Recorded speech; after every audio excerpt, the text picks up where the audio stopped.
केंद्रीय मंत्रिपरिषद के मेरे सहयोगी श्रीमान राजनाथ सिंह जी, हिमाचल प्रदेश के लोकप्रिय मुख्यमंत्री भाई जयराम ठाकुर जी, हिमाचल से ही सांसद और केंद्र में मंत्री मित्र मेरे साथी, हिमाचल का छोकरा श्री अनुराग ठाकुर जी, स्थानीय विधायक,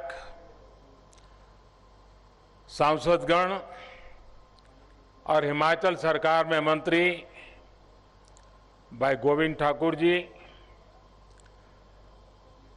अन्य मंत्रीगण, अन्य सांसदगण, विधायकगण, बहनों और भाइयों, तुसा सहबीरे अपने प्यारे अटल बिहारी वाजपेयी जी री सोचा रही बदौलत कुल्लू, लाहौल, ले, लद्दाख रे लोकारी तई ये सुरंगारा तोहफा तुसा सेवी वे मेलू तुसा सेवी वे बहुत बहुत बधाई और मुबारक।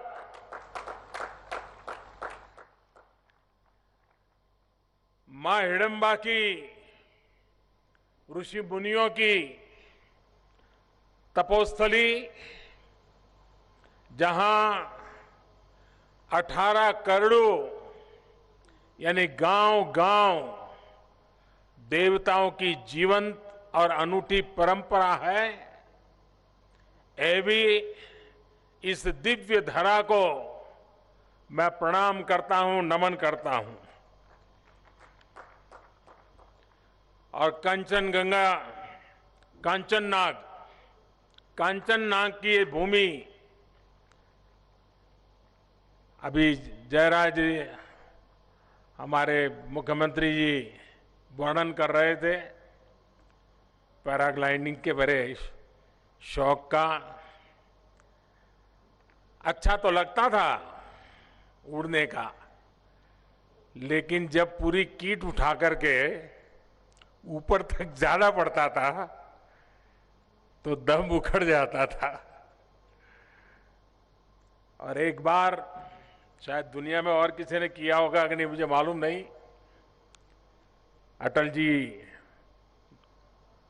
मनाली आए थे। मैं यहां संगठन की व्यवस्था वाला व्यक्ति था तो थोड़ा पहले आया था, तो हमने एक कार्यक्रम बनाया। 11 पैराग्लाइडर्स, पायलट एक साथ मनाली के आसमान में, और जब अटल जी पहुंचे तो सबने पुष्प वर्षा की थी। शायद दुनिया में पैराग्लाइडिंग का ऐसा उपयोग पहले कभी नहीं हुआ होगा, लेकिन जब शाम को मैं अटल जी से मिलने गया तो कह रहे भाई बहुत साहस कर रहे हो, ऐसा क्यों करते हो। लेकिन वो दिन मैंने मनाली के जीवन में भी एक बड़ा सा अवसर बन गया था कि पैराग्लाइडिंग से पुष्प वर्षा करके वाजपेयी जी के स्वागत करने की कल्पना बहुत ही रोचक थी। हिमाचल के मेरे प्यारे भाई बहनों, आप सभी को अटल टनल लोकार्पण की भी आज बहुत बहुत बधाई है। और जैसा मैंने पहले कहा, ये जगह भले आज सभा हो रही है और मैं तो देख रहा हूं सोशल डिस्टेंसिंग का परफेक्ट प्लानिंग हुआ है। दूर दूर तक सब बराबर सोशल डिस्टेंसिंग करके और अपना हाथ भी उठा करके मुझे आज उन सबका भी अभिवादन करने का अवसर मिला है। ये जगह मेरी जानी पहचानी जगह है। अटल जी के साथ भी मनाली में मुझे कभी, वैसे मैं बड़ा एक जगह पे ज्यादा समय रुकने वाला व्यक्ति नहीं होता था, बहुत तेजी से दौरा करता था, लेकिन जब अटल जी आते थे तो जितने दिन रुकते थे मैं भी रुक जाता था। तो मुझे भी यहाँ काफी निकटता का अनुभव आप सबसे होता था। और तब उनके साथ मनाली के, हिमाचल के विकास को लेकर कई बार चर्चा होती थी। अटल जी यहाँ के इंफ्रास्ट्रक्चर, यहाँ की कनेक्टिविटी और यहाँ के पर्यटन उद्योग की काफी चिंता भी करते थे। और वो अक्सर अपनी एक मशहूर कविता सुनाया करते थे। मनाली वालों ने तो जरूर बार बार सुनी है। और सोचिए, जिन्हें ये जगह अपने घर जैसी लगती हो, जिन्हें परिणी गांव में समय बिताना इतना अच्छा लगता हो और जो यहाँ के लोगों से इतना प्रेम करते हो, वही अटल जी कहते थे। अपनी कविता में वो कहते थे, मनाली मत जाइयो राजा के राज में, जइयो तो जइयो उड़ी के मत जइयो, अधर में लटकियो हो वायुदूत में जहाज में, जइयो तो जइयो संदेशा न पइयो, टेलीफोन बिगड़े हैं मिर्जा महाराज में। साथियों, मनाली को बहुत अधिक पसंद करने वाले अटल जी की अटल इच्छा थी कि यहां स्थितियां बदले, यहां की कनेक्टिविटी बेहतर हो। इसी सोच के साथ उन्होंने रोहतांग में टनल बनाने का फैसला लिया था। मुझे खुशी है कि आज अटल जी का ये संकल्प सिद्ध हो गया है। ये अटल टनल अपने ऊपर भले ही इतने बड़े पहाड़ का, यानी करीब 2 किलोमीटर ऊंचा पहाड़ उस टनल के ऊपर है, इतने बड़े पहाड़ का बोझ उठाए हैं। जो बोझ कभी लाहौल स्पीति और मनाली के लोग अपने कंधे पर उठाते थे, इतना बड़ा बोझ आज उस टनल ने उठाया है। और उस टनल ने यहां के नागरिकों को एक प्रकार से बोझ मुक्त कर दिया है। सामान्य लोगों का एक बड़ा बोझ कम होना, उनका लाहौल स्पीति आना जाना बहुत आसान होना अपने आप में संतोष की, गौरव की, आनंद की बात है। अब वो दिन भी दूर नहीं जब टूरिस्ट कुल्लू मनाली से सिड्डू घी का नाश्ता करके यहां से निकलेंगे और लाहौल में जाकर के दुमार और चिलड़े का लंच कर पाएंगे। ये पहले संभव नहीं था। ठीक है, कोरोना है, लेकिन अब धीरे धीरे देश अनलॉक भी तो हो रहा है। मुझे उम्मीद है अब देश के अन्य सेक्टर की तरह टूरिज्म भी धीरे धीरे गति पकड़ लेगा और बड़े शान से कुल्लू का दशहरा की तैयारी तो चलती ही चलती होगी। साथियों, अटल टनल के साथ साथ हिमाचल के लोगों के लिए एक और बड़ा फैसला लिया गया है। हमीरपुर में 66 मेगावाट के धौलासिद्ध हाइड्रो प्रोजेक्ट को स्वीकृति दे दी गई है। इस प्रोजेक्ट से देश को बिजली तो मिलेगी ही, हिमाचल के अनेकों युवाओं को रोजगार भी मिलेगा। साथियों, आधुनिक इंफ्रास्ट्रक्चर के निर्माण का जो अभियान पूरे देश में चल रहा है, उसमें बहुत बड़ी भागीदारी हिमाचल प्रदेश की भी है। हिमाचल में ग्रामीण सड़कें हो, हाईवे हो, पावर प्रोजेक्ट्स हो, रेल कनेक्टिविटी हो, हवाई कनेक्टिविटी हो, इसके लिए अनेक परियोजनाओं पर तेजी से काम हो रहा है। चाहे कीरतपुर कुल्लू मनाली रोड कॉरिडोर हो, जीरकपुर परवान सोलन कैथली घाट कॉरिडोर हो, Nangal dam Talwara rail route हो, भानुपल्ली बिलासपुर बैरी रेल रूट हो, सभी पर तेज गति से काम जारी है।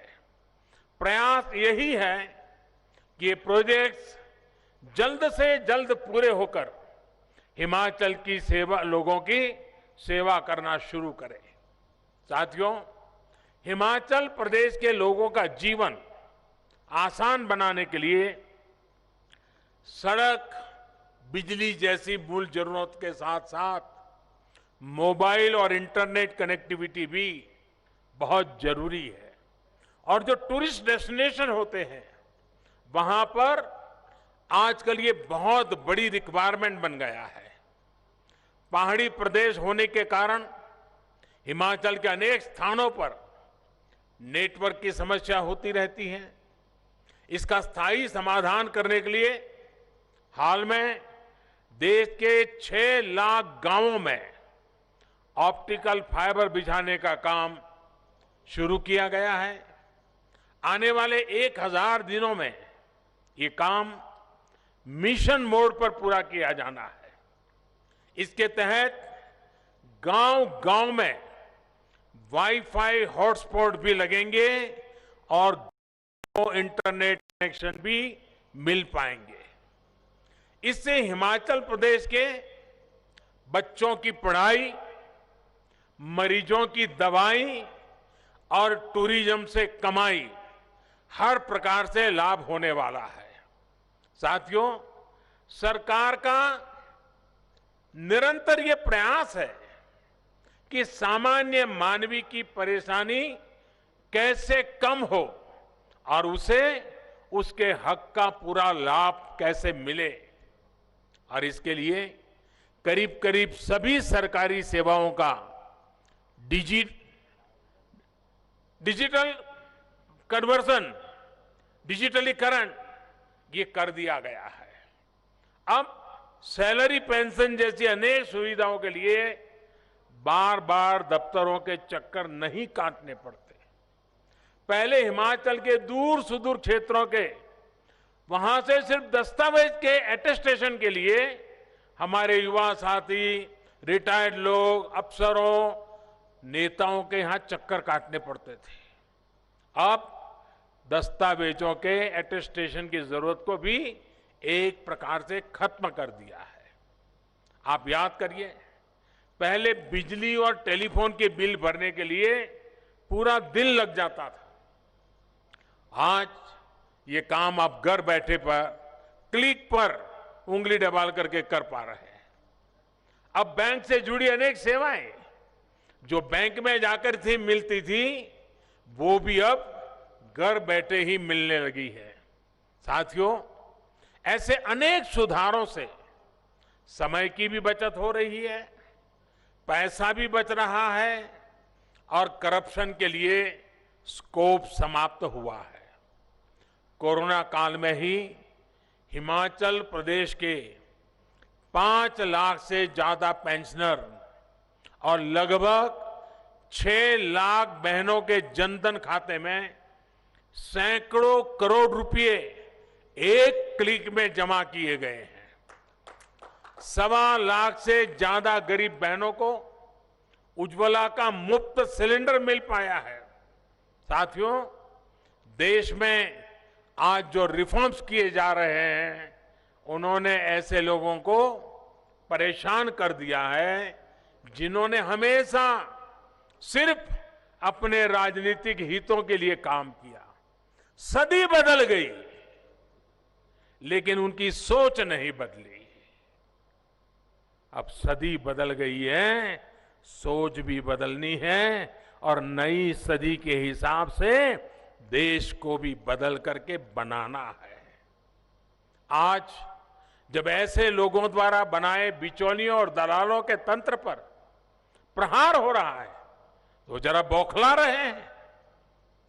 बिचौलियों को बढ़ावा देने वालों ने देश के किसानों की स्थिति क्या कर दी थी, ये हिमाचल के लोग भी भली भांति जानते हैं। ये आपको भी पता है कि हिमाचल देश के सबसे बड़े फल उत्पादक राज्यों में से एक है। यहां के टमाटर, मशरूम जैसी सब्जियां भी अनेक शहरों की जरूरतों को पूरा करती है। लेकिन स्थिति क्या रही है? कुल्लू का, शिमला का या किन्नौर का जो सेब किसान के बाग से 40-50 रुपये किलो के हिसाब से निकलता है, वो दिल्ली में रहने वालों के घरों में करीब करीब 100-150 रुपये तक पहुंचता है। बीज का लगभग 100 रुपये का जो हिसाब है, न वो कभी किसान को मिला, न कभी वो खरीदार को मिला। तो वो गया कहां? किसान का भी नुकसान और शहर में लेकर के खरीद करने वाले का भी नुकसान। यही नहीं, यहां के बागवान साथी जानते हैं कि सेब का सीजन जैसे जैसे पीक पर जाता है तो कीमतें धड़ाम से गिर जाती है। इसमें सबसे अधिक मार ऐसे किसानों पर पड़ता है जिनके पास छोटे बगीचे हैं। साथियों, कृषि सुधार कानूनों का विरोध करने वाले कहते हैं कि यथास्थिति बनाए रखो, पिछली सदी में जीना है जीने दो। लेकिन देश आज परिवर्तन के लिए प्रतिबद्ध है और इसलिए ही कृषि क्षेत्र के विकास के लिए कानूनों में ऐतिहासिक सुधार किया गया है। और ये जो सुधार है वो उन्होंने भी पहले सोचे थे, वे भी चाहते थे। सोच तो उनकी भी थी, हमारी भी, फुल स्टॉप कॉमा के साथ वही है, लेकिन उनमें हिम्मत की कमी थी। हमारे में हिम्मत है।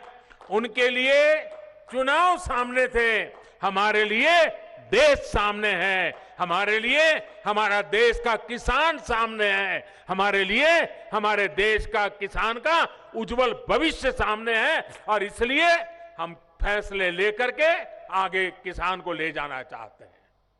अगर हिमाचल के छोटे छोटे बागवान किसान समूह बनाकर अपने सेब दूसरे राज्यों में जाकर सीधे बेचना चाहे तो उन्हें वो आजादी मिल गई है। हां, अगर उनको स्थानीय मंडी में फायदा मिलता है, पहले की व्यवस्था से फायदा मिलता है, तो वो विकल्प तो है ही है, उसको किसी ने खत्म नहीं किया है। यानी हर प्रकार से किसानों, बागवानों, उन सबको लाभ पहुंचाने के लिए ही ये सुधार किए गए हैं।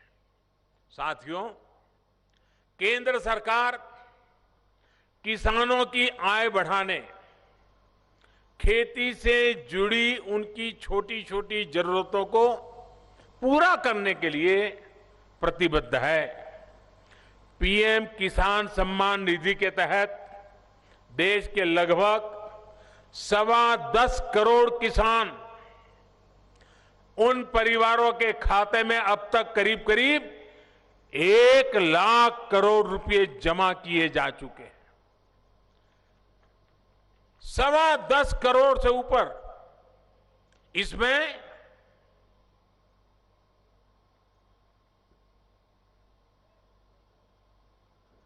उनको ले जाइए, वहां से बिठा दीजिए, उनको बिठा दीजिए, बिठा दीजिए।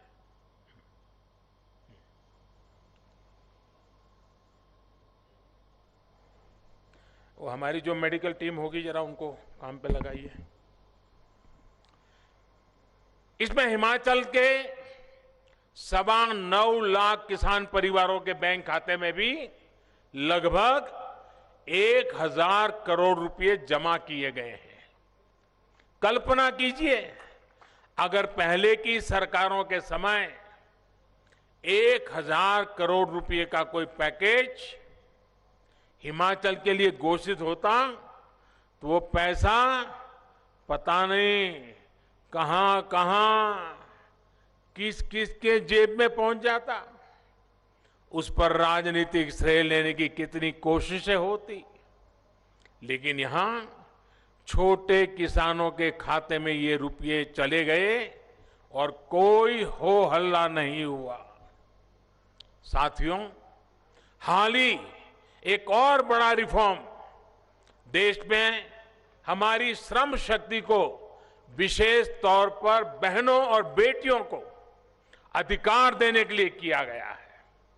हिमाचल की बहनें और बेटियां तो वैसे भी हर क्षेत्र में मुश्किल से मुश्किल काम करने में अग्रणी रहती है, लेकिन नहीं, उस बेटी को ले जाओ भाई, उनको ड्यूटी बाद में करेगी कोई अफसर। जरा हाँ बेटा, आप बेटा वहां बैठो जा करके, आप ड्यूटी की चिंता मत करो। कोई साथ में जाइए, आप साथ में जाइए।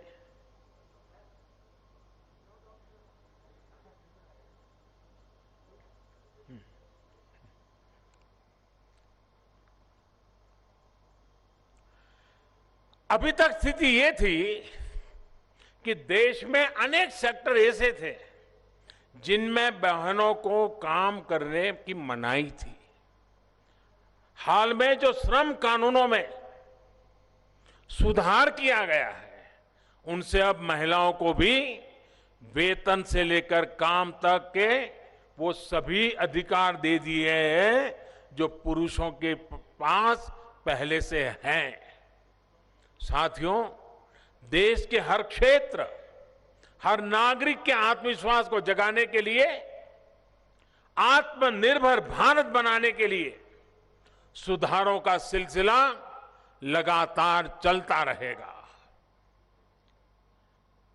पिछली शताब्दी के नियम कानूनों से अगली शताब्दी में नहीं पहुंच सकते हैं। समाज और व्यवस्थाओं में सार्थक बदलाव के विरोधी जितने भी अपने स्वार्थ की राजनीति कर लें, ये देश रुकने वाला नहीं है। हिमाचल, यहां के हमारे नौजवान, देश के हर युवा के सपने और आकांक्षाएं हमारे लिए सर्वोपरि है, और उसी संभावनाओं को लेकर के हम देश को प्रगति की नई ऊंचाइयों पर ले जाने पर लगे रहते हैं। साथियों,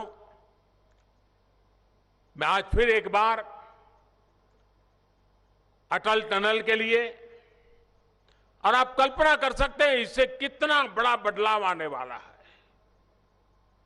कितनी संभावनाओं के दरवाजे खुल गए हैं।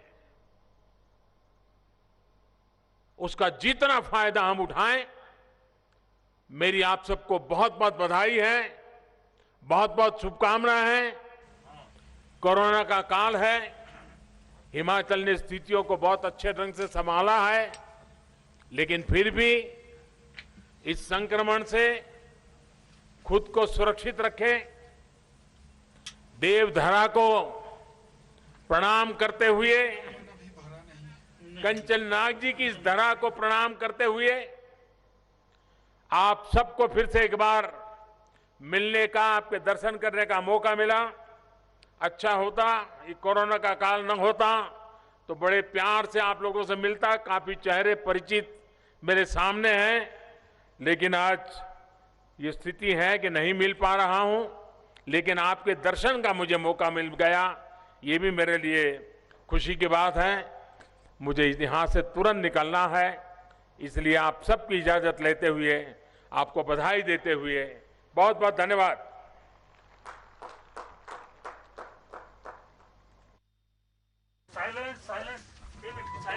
शुक्रिया, आभार श्रद्धेय प्रधानमंत्री जी। हम सौभाग्यशाली हैं, आपके सानिध्य में हमें मधुर स्मृतियां संजोने का सौभाग्य प्राप्त हुआ।